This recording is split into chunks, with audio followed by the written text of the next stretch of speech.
Hello, my name is Shainah Vidal, and today I'll be presenting with Dean Enriquez, and we'll be discussing polycaprolactone scaffolds seeded with mesenchymal stem cells for bone tissue engineering. To start off with our introduction, bone is known as a vital structural component of the body and has protection for organs, facilitating movement, producing blood, pH regulation, and mineral homeostasis. As a living tissue, bone can regenerate when defects are small, but intervention is required when the injury is large. Currently, bone autografts are the gold standard during intervention, but can cause a number of complications such as pain and need for multiple surgeries, increased risk of infection, and rejection. Naturally, this is where tissue engineering comes in to improve current methods.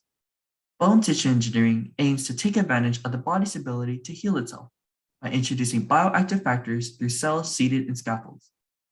Mesenchymal stem cells, which will be referred to as MSCs, have the ability to differentiate into bone tissue through osteogenesis, while human umbilical vein endothelial cells, or HUVEC, can be used to facilitate angiogenesis for the purpose of supplying nutrients and maintaining bone.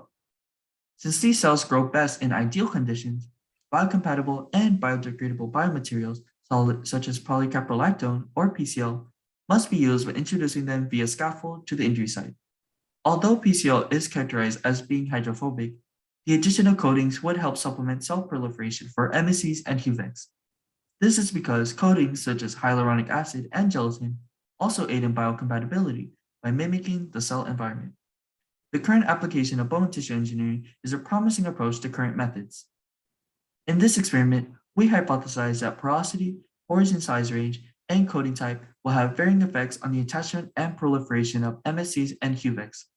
The objective of this study was to investigate the effects of these factors in combination with PCL scaffolds on MSCs and HUVEC attachment and proliferation. To begin our methodology, PCL scaffolds were fabricated by dissolving PCL in dichloromethane and using salt to determine origin size and porosity.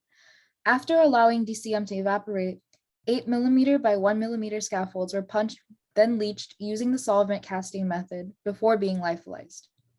To conduct cellularity studies, MSCs and HUVEC were cultured and eventually seeded into prefabricated scaffolds and allowed to attach and proliferate for 1 week. An MTT assay was then conducted at day 1 and day 7, then read in a spectrophotometer to collect data. For our results and discussion, data collected from the MTT assay are shown here as absorbance to measure cell density, which translates to cell attachment at day 1 and proliferation at day 7. Standard deviations are shown as a mean plus or minus standard deviation, and significance between day 1 and day 7 as an asterisk, and significance within groups as a pound sign. All significance was a p-value of less than 0.01 in both MSC data and preliminary HUVEC data. Based on data collected for MSCs, porosity, origin size, and coating had no effect on cell attachment at day 1. Between day 1 and day 7, there was a significant increase in all 3 conditions, suggesting that they are conducive for cell proliferation.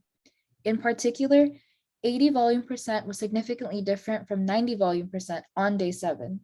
This potentially resulted from the fact that too high porosity may result in cells being too far apart, making it difficult for cell-to-cell interactions and proliferation to occur. The same applies in origin size, where small pores limit cell migration and large pores limit cell surface area adhesion. As a result, it is reasonable to suggest that a origin size of 300 to 500 micrometers would support cell proliferation despite having no significance in the graph. Preliminary results show that for HUVEC, uncoated scaffolds with varying porosity and origin size had no effect on cell attachment at day 1, nor was there a significant increase in cell proliferation between day 1 and day 7 in the same uncoated scaffolds. However, there was a significant increase in cell proliferation between day 1 and day 7 in scaffolds coated with gelatin. Gelatin was significantly different from the control and hyaluronic acid coatings on day 7 and is conducive for cell proliferation, but not attachment. A gelatin coating supports HUVEC requirements for a specific cell environment to ensure proliferation on an otherwise hydrophobic PCL scaffold. In conclusion, based on our results, for MSCs, origin amount, origin size, and coating did not affect cell attachment. However, The scaffolds fabricated with different porogen amount, porogen size, and coating were all conducive for cell proliferation. More specifically, a scaffold with a porosity of 80% can result in increased cell proliferation compared to 90% due to the ability for cells to migrate and adhere to scaffold surfaces. Additionally, preliminary data for HUVECs show that porosity, porogen size, and coating had no significant effect on cell attachment for uncoated scaffolds. Gelatin coating on scaffolds were conducive for cell proliferation compared to HA and the control, suggesting that HUVEC required gelatin in order to effectively proliferate. Therefore, from our results, we can conclude that the optimal scaffolds for both MSCs and preliminary HUVECs can be fabricated with 80% porosity, a porogen size range between 300 to 500 micrometers, and coated with gelatin. For acknowledgements, we acknowledge the College of Health Profession Research Fellows Program for research supplies and College of Health Profession for support for Shainah Vidal. That concludes our presentation. Thank you.